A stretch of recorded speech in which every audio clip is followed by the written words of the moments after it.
Hey friends, thanks for tuning in. And if you like this, be sure that you click subscribe because I will be doing more videos and hopefully they resonate with you and teach you some things about health. And I'm really excited to teach people from my personal experiences.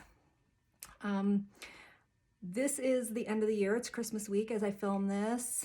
I wasn't going to film this information for a bit because I have an ebook coming out that's much more in depth, but people are planning right now for their fitness future starting January 1st, as people do often every year. And so I wanted to come on and talk about it because unfortunately, most of the time we plan this and then we fail. So one thing I want to point out is your fitness future doesn't have to start January 1st. I hope it does. I hope you take your health seriously, and I hope that you're planning to get on track in January.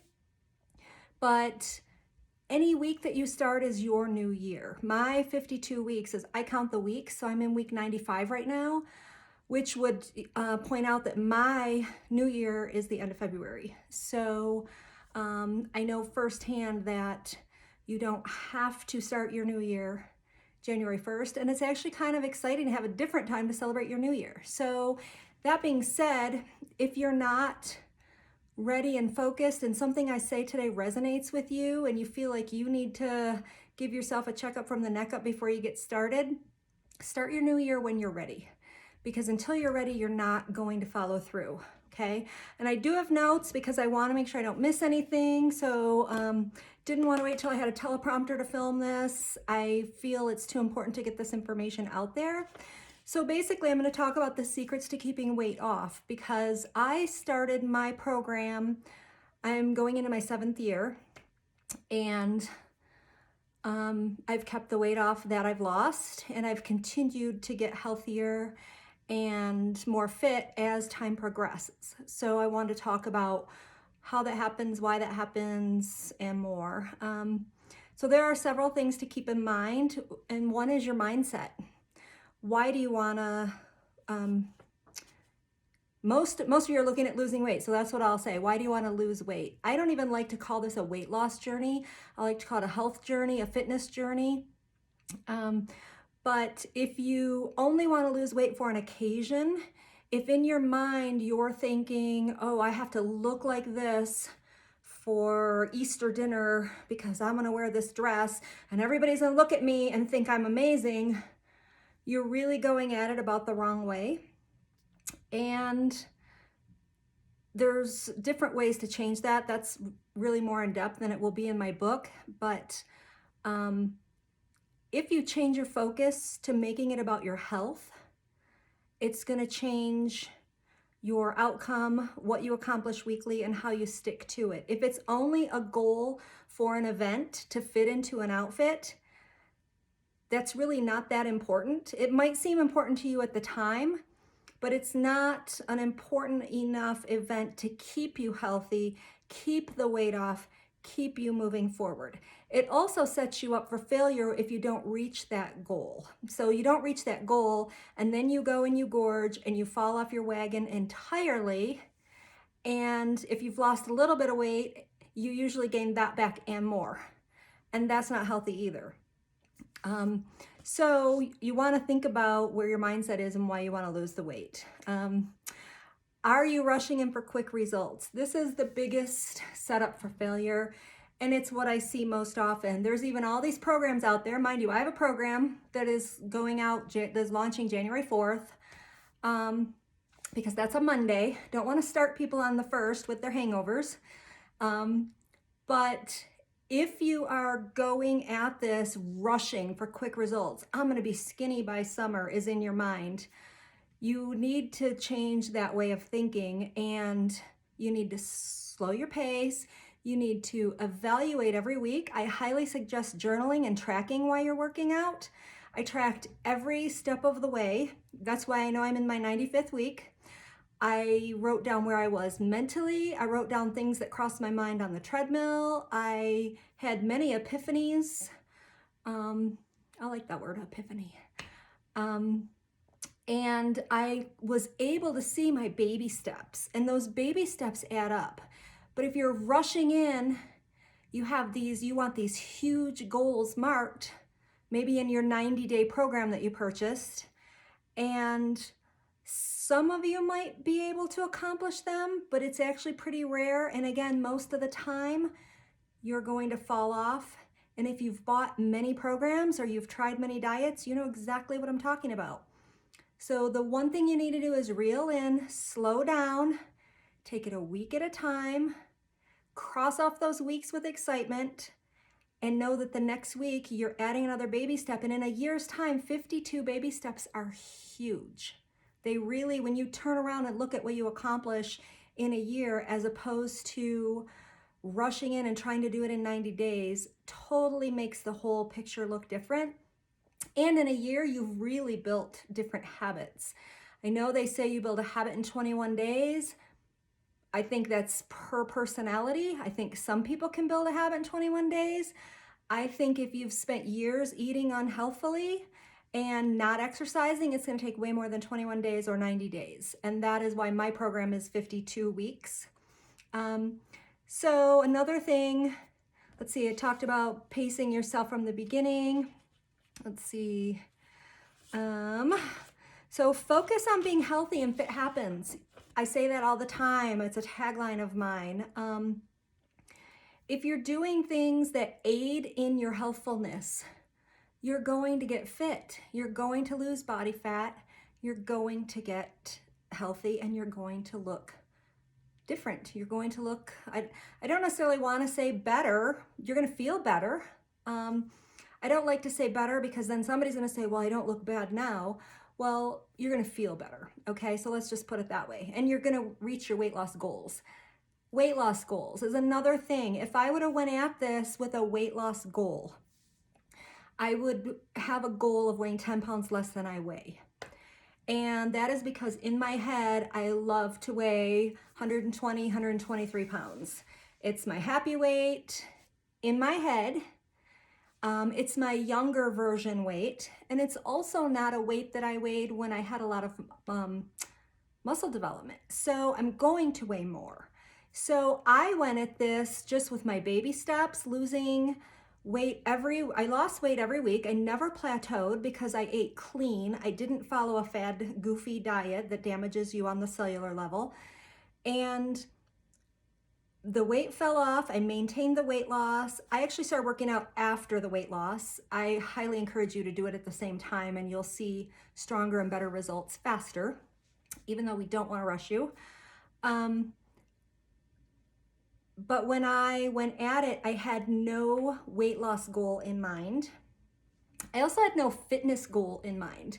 When I started working out 95 weeks ago, 54 years old, I was counting the weeks till my 55th birthday, was turning 55 on the beach, had no idea I'd be able to photograph myself in a bikini on the beach. I went at it as, let's rehab my knee, let's get cardiovascular going again, let's just be healthy.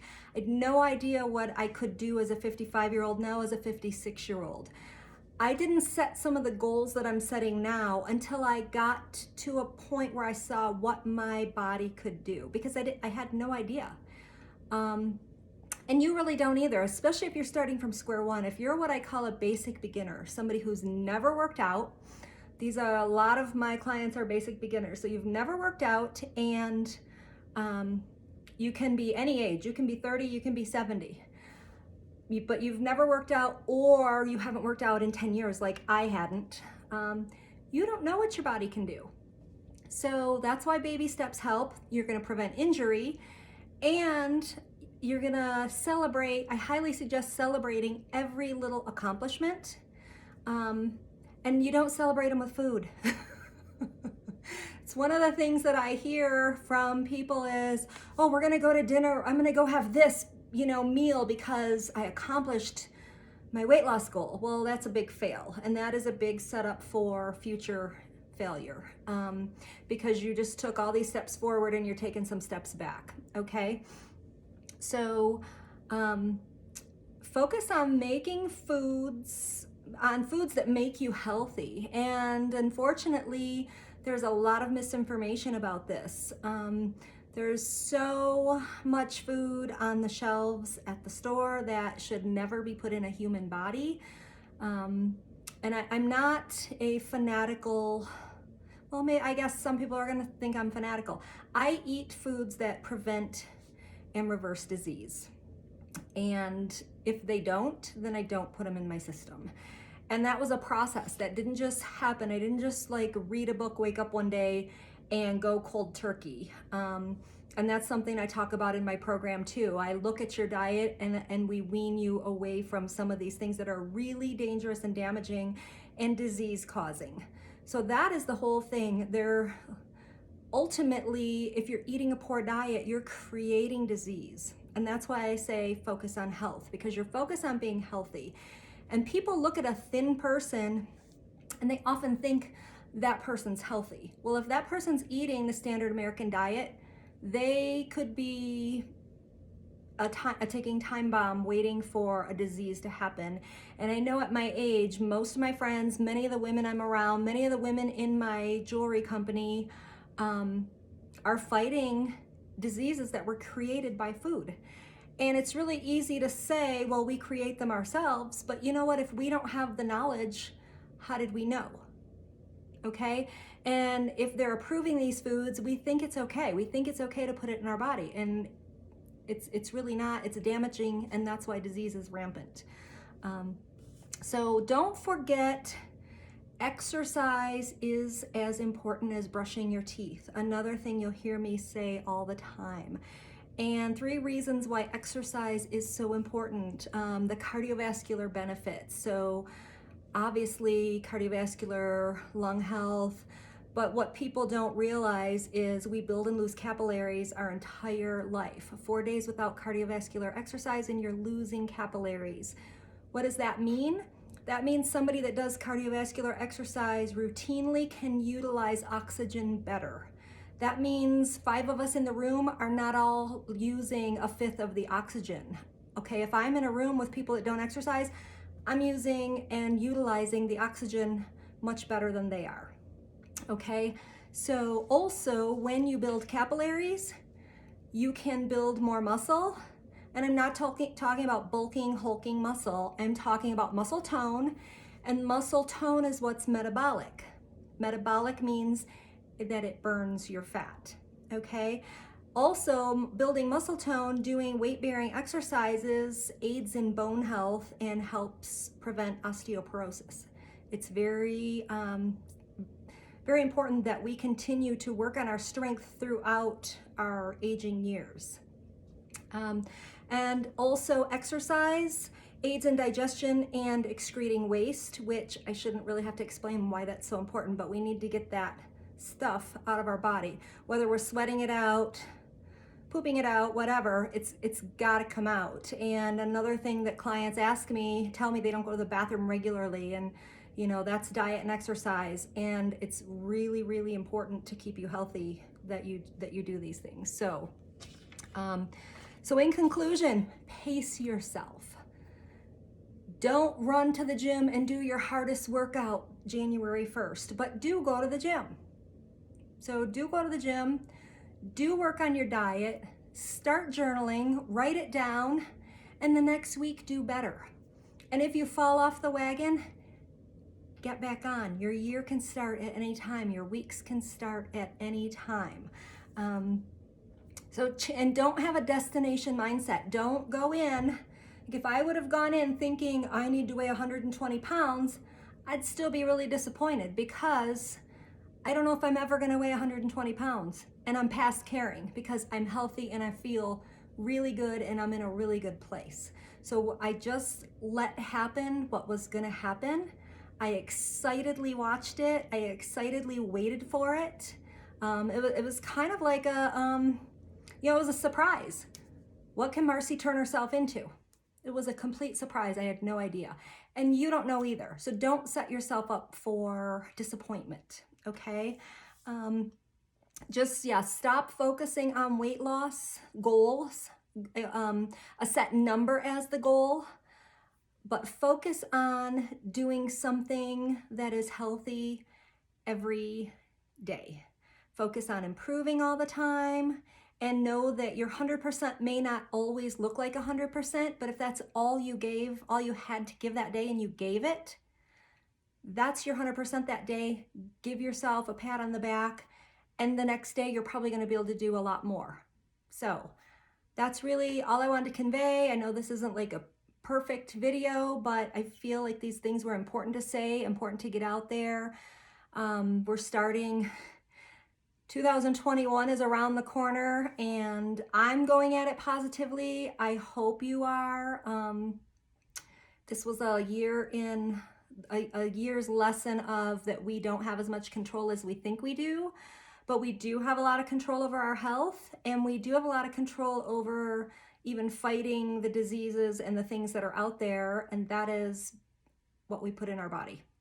So our body wants to do good things for us, but if we don't give it the tools, it can't. So think about that. Go get a journal. Start writing your stuff down. Make yourself accountable. Get an accountability partner. Post your workout on Instagram or Facebook every day. I did that and it held me accountable. And I still do it every day, 95 weeks later. So Merry Christmas if you're watching this before Christmas. Love you. Thank you for tuning in, and I'll be back.